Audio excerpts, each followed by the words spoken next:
Good morning, 4xe fans. I want to chat just a little bit, very quickly, about the different modes of the Wrangler 4xe. And by the way, sometimes when I move this phone around, I hope you can see what I hope you're seeing, because I'm not looking at the phone, I'm looking at the road ahead of me. So I'm in the power flow screen in the e-hybrid screen. And if you've never played with this screen, it's really cool. I'm in electric mode right now, and I'm driving along, and as you can see, the number there next to the battery just gives you a positive number. That's how much power I'm consuming. Now I'm going to let off the accelerator and put on the brake, and you can see that I am generating more power when I do that. And by the way, I do have max regen on. If I let off the accelerator, you can see that gets up to about 27, looks like, peak, and my speed's all around 35 right now. And if I put on the brake pedal, you can see I can get that number much higher.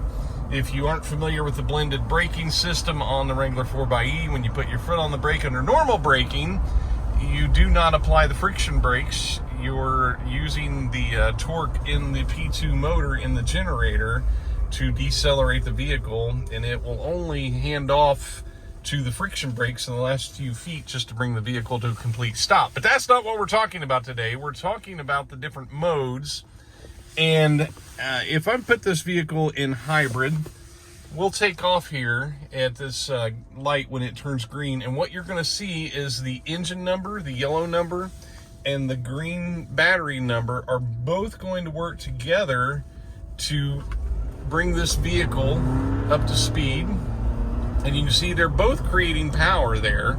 Now they measure it in watts, or kilowatts. It's interesting. If you don't understand power and thermodynamics, you have to, if you're comparing power from two different types of sources, you have to use a common power rating between the two of them.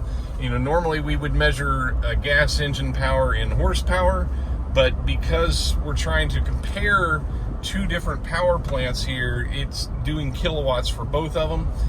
So one thing I want to talk about especially, this is something that's been especially confusing to a lot of people.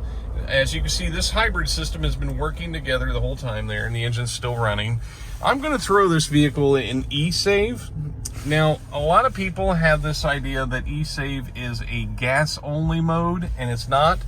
And I know it has been communicated in a lot of YouTube videos that it is an ICE mode or a gas mode. It's not, and I'm going to prove it to you with this power flow screen. Do you see what's happening here? We are generating power from the electric motor and the gas engine both at the same time. I'm going to go in here and put my eSave in battery save, not in battery charge. And we'll go back to the screen, the driving power screen. I'm going to let off the accelerator. You can see we go to a negative. I'm going to put the accelerator down, and you can see, look at that, I get a positive number. The Wrangler 4xe, I've said this a bunch of times, and I feel bad because I say it so often, the Wrangler 4xe is always a hybrid. There is no gas mode. And I know a lot of very reputable reviewers have all said that in their videos, but it is wrong. That is an incorrect statement. No plug-in hybrid is made to operate in a gas-only mode. That would be a complete waste of all the devices and gadgets and gizmos that are on this vehicle if the vehicle was designed to then ignore all those gadgets and gizmos when you put it in an eSave mode like we are provided in the Jeep Wrangler 4xe. There's simply, it just doesn't make any sense from an engineering standpoint to create a vehicle that then you could then bypass all of that hybrid system and just run it in gas mode. That really defeats the purpose.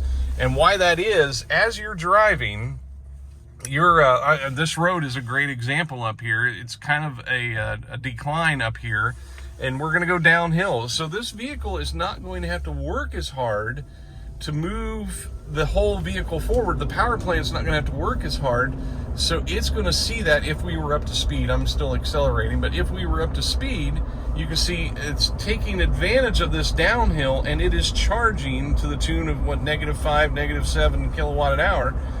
it's taking advantage of that downhill moment to go ahead and grab a little charge back. And as you can see, we've leveled off and it's going back to a number that is closer to 0. So I know a lot of people have said that there is a gas mode or an ice mode, and let me tell you, I mean, some really big names in auto blogging and in YouTubing have all said that about the Wrangler 4xe, but that is simply not the case, because that's not how the engineers design plug-in hybrid electric vehicles. So I hope that clarifies things, and I thank you for watching. Take care.